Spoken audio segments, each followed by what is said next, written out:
இண்டிபெண்டன்ஸுக்கு முன்னாடி வரைக்கும் இந்தியா பிரிட்டிஷோட கண்ட்ரோலில் இருந்தது எல்லாருக்கும் நல்லா தெரியும்.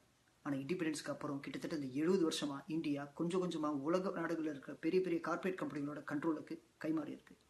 இதுக்கு உங்களே என்னை மாதிரி இருக்க ஒவ்வொரு இந்தியன் சிட்டிசன்ஸும் மிக முக்கியமான பங்கு. இதுக்கு ஒரு மிக சிறந்த எக்ஸாம்பிள் தான் 1947 ₹1 ஈக்குவலாக இருந்த US இன்னைக்கு 68 ரூபீஸ் வரைக்கும் போயிருக்கு. இந்த 70 வருஷத்தில் நம்ம சாதிச்சது இதுதான். ஒரு கண்ட்ரியோட எக்கனாமி அந்த கண்ட்ரியோட கமோடிட்டி மார்க்கெட்டில் தான் இருக்குது. இன்றைக்கி உலகத்தையே தன்னோட கண்ட்ரோல் வச்சிருக்க 2 பெரிய products gold and oil.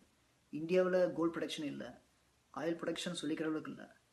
So இந்த நிலமையில இந்தியாவோட ப்ராடக்ட்ஸ் இந்தியாவில் எந்த அளவுக்கு சேல் ஆகுது, இந்தியாவை விட்டு வெளியில் எந்த அளவுக்கு எக்ஸ்போர்ட் பண்ணுறோம், வேர்ல்டு மார்க்கெட்டில் நம்ம ப்ராடக்ட்ஸுக்கு எந்த அளவுக்கு டிமாண்ட் இருக்குது, இதை பொறுத்து தான் இந்தியாவோட எக்கனாமி முடிவாகும்.